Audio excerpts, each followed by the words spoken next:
Bonnie Blue, born Tia Billinger, is a name that has become synonymous with controversy, intrigue, and the blurred lines between fame and infamy. Hailing from the United Kingdom, Bonnie's journey from an ordinary young woman to a headline-grabbing figure is as fascinating as it is polarizing. At just 26 years old, Bonnie has managed to capture the attention of the public and the media alike, not just in Britain but around the world. Her story is one of ambition, rebellion, and the pursuit of personal freedom, no matter the cost. Bonnie first shot to notoriety after a sensational documentary alleged that she had engaged in sexual acts with over 1,000 men in a single 12-hour period. The claim, whether fact or fiction, instantly catapulted her into the spotlight, sparking heated debates and endless speculation. Capitalizing on her newfound fame, Bonnie launched a career on OnlyFans, where she quickly built a massive following. Her boldness and unapologetic approach to adult content drew both passionate supporters and harsh critics, making her a lightning rod for controversy in the digital age. Bonnie's ventures have ignited fierce debates about the morality, legality, and societal impact of her profession. Some see her as a symbol of sexual liberation and empowerment, while others view her actions as reckless and damaging to social norms. Seeking new horizons, Bonnie made the bold decision to move to Bali, Indonesia, a country renowned for its beauty but also for its strict anti-pornography laws and deeply conservative values. This move would prove to be a pivotal moment in her life. Bonnie's journey to Bali was not just a vacation. She intended to create new adult content in a place where such activities are strictly forbidden. Her presence in Bali was both daring and risky, as she navigated the fine line between creative expression and legal boundaries. It didn't take long for her activities to draw the attention of local authorities and the expat community. Rumors began to swirl, and soon, Bonnie found herself under scrutiny from both the law and those living around her. The clash between Bonnie's provocative work and Bali's deeply rooted conservative culture created a storm of controversy. Protests erupted, and local leaders voiced their concerns about the influence of foreign content creators on their society. Bonnie, perhaps underestimating the seriousness of Indonesia's laws, soon realized the risks she faced were far greater than she had anticipated. The consequences of her actions began to loom large, threatening her freedom and her future. What started as a bold adventure quickly spiraled into a high-profile legal battle, with Bonnie at the center of a cultural and legal firestorm that would test her resolve and redefine her legacy. Bonnie Blue's Bali project began quietly, almost under the radar, in a peaceful neighborhood where the tropical air seemed to promise anonymity. She chose a discreet villa tucked away from the main roads, hoping the lush gardens and high walls would shield her activities from prying eyes. But in Bali, where communities are close-knit and neighbors notice even the smallest changes, it didn't take long for her presence to spark curiosity, and soon after, suspicion. Bonnie was filming adult content with a group of men in a villa in Pererenan, a quiet area known for its privacy. She relied on secrecy, knowing Indonesia's conservative laws made her work risky and potentially dangerous if discovered. The operation involved a so-called gang-bang bus, a white minibus that regularly shuttled participants and equipment to and from the villa. The frequent comings and goings, especially at odd hours, made the project increasingly hard to conceal. Both Balinese locals and Western expats began to notice the unusual activity. Groups would gather on the street, exchanging glances and whispers, their curiosity growing into concern as the days passed. Eventually, an anonymous expat, worried about the potential damage to Bali's reputation as a tranquil destination, decided to take action. They made a discreet phone call to the local police, tipping them off about Bonnie's plans and the nature of her project. Meanwhile, the expat community began tracking Bonnie's movements more closely. In cafes and online forums, they discussed the possible fallout, fearing that such activities could bring unwanted scrutiny to the island and threaten the delicate balance between locals and foreigners. Their vigilance paid off. Law enforcement soon became aware of the situation, and officers were seen gathering near the villa, preparing to investigate the reports they'd received. The incident revealed just how quickly information travels within Bali's expat circles. In a place where everyone seems to know everyone, secrets are hard to keep, and word spreads at lightning speed. The intervention by concerned residents and expats set off a chain of events that would soon have serious, far-reaching consequences for Bonnie and her entire team, changing the course of her Bali project forever. The expat community's decision to report Bonnie Blue was not made on a whim. It stemmed from a deep-rooted desire to protect Bali's reputation, which many expats have come to cherish as their second home.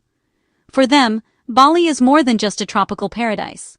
It's a place of spiritual significance, rich traditions, and a unique way of life that they feel privileged to be part of. When news of Bonnie's activities began circulating, it sparked concern among those who have invested emotionally and financially in the island's future. Unlike other Southeast Asian destinations, Bali is deeply conservative and places immense value on its cultural heritage. The island's customs and rituals are woven into daily life, and there's a strong sense of pride in maintaining these traditions. Many locals and long-term residents see themselves as guardians of this heritage, striving to ensure that Bali's unique identity is not diluted by outside influences. Expats, in particular, felt a sense of responsibility for upholding the island's image and distancing it from the adult entertainment industry. Many have worked hard to integrate into the community, learning the language and respecting local customs. They worry that negative publicity could harm not only Bali's reputation, but also the delicate relationship between foreigners and locals. Bali is not Thailand or the Philippines, one expat remarked, emphasizing the island's unique standards and the importance of drawing clear boundaries. The comparison highlights how Bali's approach to tourism and morality differs from its neighbors, and why the community felt compelled to act. The business and local communities echoed these concerns, wanting no association with pornography or anything that could tarnish Bali's image as a respectful, family-friendly destination. For many, the island's economic well-being is closely tied to its reputation, and any threat to that is taken seriously. Reporting Bonnie was ultimately a collective decision, reflecting a shared respect for Bali's legal and cultural norms. The process involved careful discussion and consultation with local authorities, underscoring the seriousness with which the community approached the issue. The expats' actions highlight the importance of respecting local values, especially in environments where legal and cultural expectations are strict. Their decision was not about exclusion, but about safeguarding the harmony that makes Bali special. Their intervention was not taken lightly, but was seen as necessary to preserve Bali's identity for future generations. Many hope that by taking a stand, they can encourage others to approach Bali with the same respect and sensitivity. Ultimately, the case underscores the need for all visitors to truly understand and honor the places they visit. In Bali, this means recognizing the deep cultural roots that shape daily life, and acting in ways that contribute positively to the community's ongoing story. After the expat report, Bali police launched a swift investigation into Bonnie Blue's activities. Undercover agents gathered evidence before raiding the Pererenan villa, just as filming was about to begin.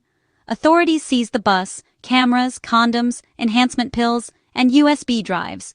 Bonnie and 17 men, including videographers, were arrested on site. The operation demonstrated Indonesia's strict enforcement of its pornography laws. The use of undercover agents showed the seriousness of the case. For Bonnie, the raid was a harsh lesson in the consequences of ignoring local laws. The arrest quickly made headlines, both in Bali and internationally. Indonesia enforces some of the world's strictest anti-pornography laws. The Pornography Act prohibits producing, distributing, or consuming explicit material, with penalties up to 15 years in prison and hefty fines. The ITE law also punishes electronic distribution, with potential 12-year sentences and even larger fines. Bonnie's arrest put her at risk of these severe consequences. However, she was reportedly released soon after, pending further immigration questioning. Experts suggest deportation and a ban are more likely than imprisonment for foreign nationals. Indonesia often prefers to expel violators rather than pursue lengthy trials. The case highlights the risks foreigners face when disregarding local laws. Bonnie Blue's arrest sparked strong reactions across Bali.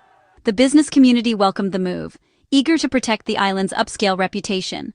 Expats felt validated, having played a key role in alerting authorities. Locals were shocked, as public production of pornography is unthinkable in Balinese culture.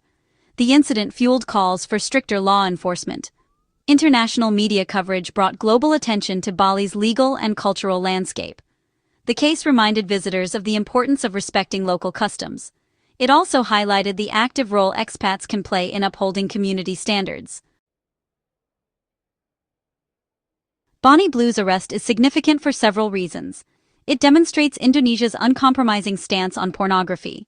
The case warns others in the adult industry about the dangers of operating in conservative countries. It also shows how expats can help preserve local values.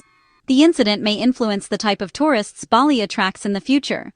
Balancing cultural preservation with tourism remains a challenge for the island. The case raises questions about the global adult industry's ability to navigate diverse legal systems. Ultimately, it's a lesson in the importance of understanding and respecting local laws. Bonnie Blue's case offers clear lessons for Bali and its visitors. Bali must communicate its legal and cultural standards more effectively to tourists. Visitors need to respect local laws, regardless of personal beliefs. Understanding cultural context can prevent conflicts and enhance travel experiences. Expats can serve as bridges, helping to uphold local values. The case shows the positive impact of expat involvement when aligned with local interests. These lessons apply far beyond Bali, relevant to travelers and expatriates worldwide. Respecting differences is key to harmonious coexistence. Bonnie Blue's arrest in Bali is a cautionary tale at the crossroads of culture, law, and globalization. It highlights the risks of ignoring local regulations in foreign countries. For Bali, the case reinforces the need to protect its cultural and legal standards. For those in adult entertainment, it's a stark reminder to research and respect local laws. The expat community's involvement shows the positive role outsiders can play in supporting local norms. As Bali welcomes global visitors, these lessons remain vital. Respect for local laws and values ensures a welcoming environment for all. Bonnie Blue's story is a powerful reminder of the importance of cultural sensitivity and legal compliance.